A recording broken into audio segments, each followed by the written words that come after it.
president doesn't understand the people and really doesn't give an expletive about the people. Fox analyst Laura Ingraham countered with this. Keep the political commentary to yourself, or as someone once said, shut up and dribble. LeBron responded this weekend. We will definitely not shut up and dribble. I would definitely not do that. I mean too much to society. I mean too much to the youth. I mean too much to the to so many kids that feel like they don't have a way out, and they need someone to help lead them out of the situation they're in. Ingraham released this statement on the controversy. If pro athletes and entertainers want to freelance as political pundits, then they should not be surprised when they're called out for insulting politicians.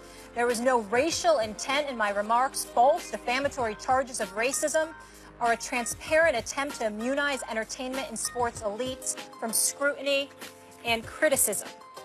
The Players Union responded quick, fast, and in a hurry, defending their players. Here's Michelle Roberts' statement. Between LeBron's 40 million followers and Kevin Durant's 17 million followers on Twitter, Laura Ingraham has now introduced herself as intolerant and narrow-minded to 57 million people around the world. We stand with our players. Max, a lot to digest here, or should I say stomach? You're up first. Well, I wouldn't get too bent out of shape about what Laura Ingraham has to say. She has a specific point of view. She's not a straight news person. It's like, you know, on that network, the reason they can call themselves a news network at all is because they do have a place for the news. For example, on Fox, there's Shepard Smith. That's a news guy. Gives you the news.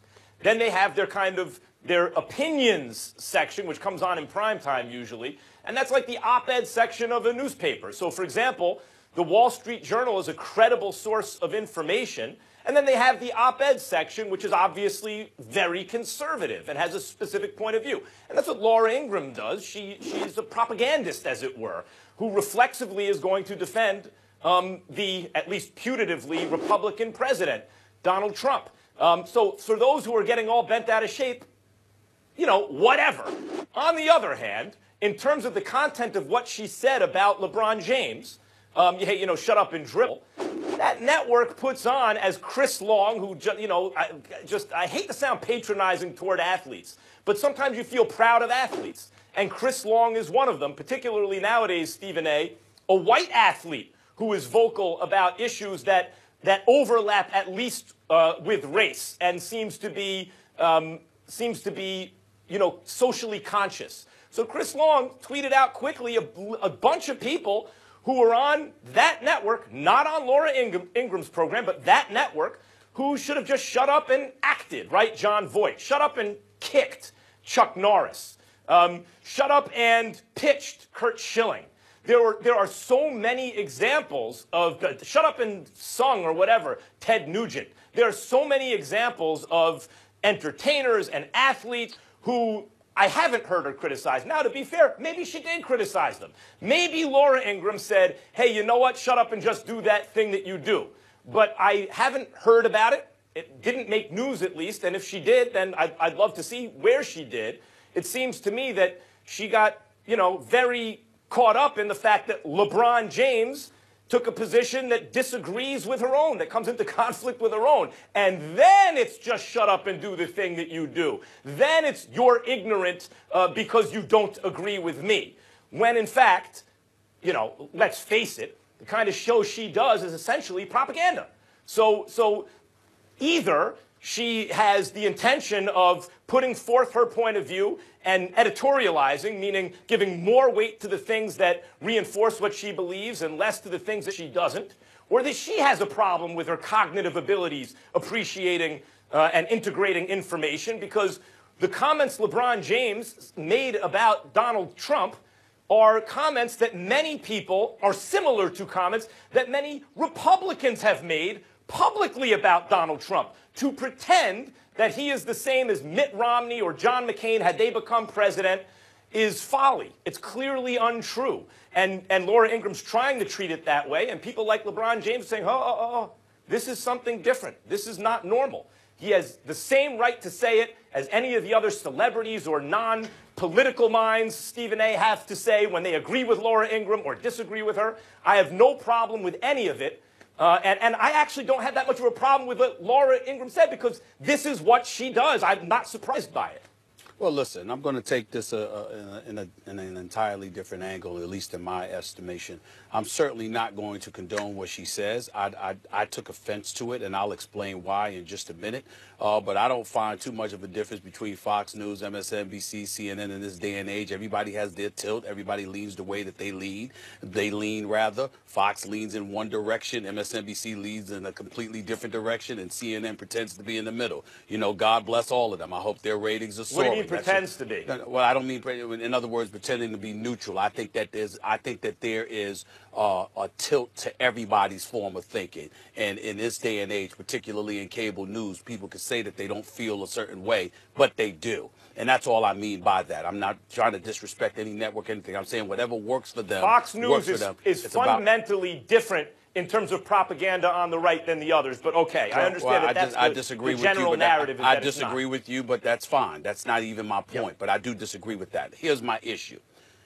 Laura Ingraham, at the end of the day, is smart enough, accomplished enough, intelligent enough to know how those words would be interpreted. She ain't oblivious or ignorant to anything. She made a choice to say what she said, and she knew how that would ultimately be inhaled. And that's problematic. Because in this day and age, even though you have told performers to shut up and perform, and you have told comedians to shut up and make us laugh, and you have told, others to shut up and do whatever, she is consistent about that. She has said that before, and she deserves credit for that.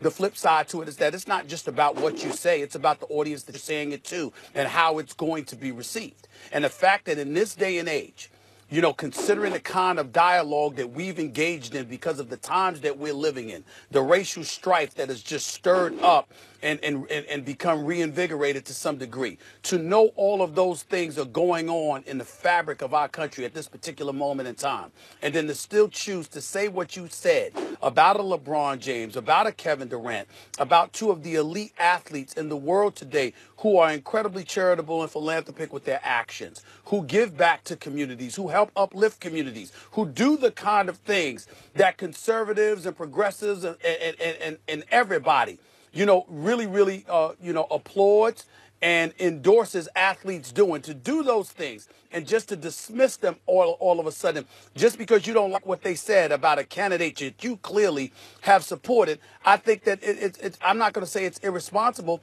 I'm going to say it's vicious.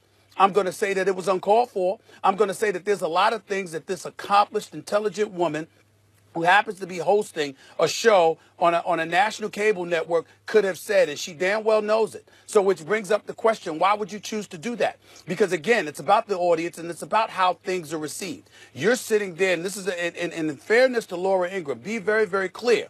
She's pro-Trump because she's anti-establishment. She has spoken against Republicans before. She has spoken against former President George W. Bush before. She has spoken against John McCain before. She has spoken against Mitt Romney before, even though in a somewhat subtle fashion. She has spoken against Republicans and Democrats alike because she has core belief, that she adopts, that she feels Trump vibes with more than the other candidates at the time did. We get all of that.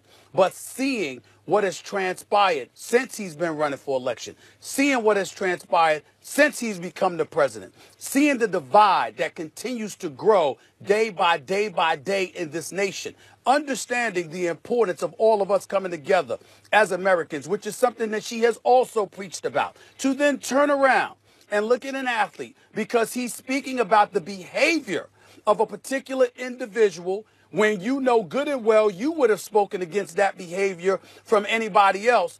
I think it's wrong. And I think that that's what is going on here. You can't be in the situation that she's in and act like you're oblivious to the impact that those words are going to have on the black community. You have to know how people are going to take that. Shut up and dribble to LeBron James, who, by the way, did finish high school. She said that, she implied that he didn't finish high school. He did finish high school. Who has proven himself to be one of the adroit, one of the most knowledgeable and impressive businessmen as an athlete that we have ever seen in American history, who personifies everything that conservatives preach about, and then some. To speak out against him because he doesn't support, just because he spoke against a guy that you support in a fashion that she did is wrong. As a female on this show, and it's also interesting times for women, I think the equivalent would be if he had said, shut up and stay in the kitchen. Yes. That would have been very. I don't think that is the equivalent. I think it is. I don't think it would. If she had said that, it would be the equivalent. Go ahead, Matt. She's a successful professional for whatever, you could say, well, it's because of her. He's a successful She's a successful professional in that line of work discussing those topics. So it's not like saying get back in the kitchen. That's not what LeBron James, it's not his profession. He's opining about the world as his right. That's what Molly's saying. Put cameras on they say it to That's what Molly's saying. anchors all the time, and it's our profession as well. No, but I don't think there's an exact equivalency No, that's there. fair. Go ahead. Because now, if LeBron James were on a political show, if he had a political show that was successful for years and years and years, and then was told to shut up and dribble, then I would agree, Molly, that would be the same thing.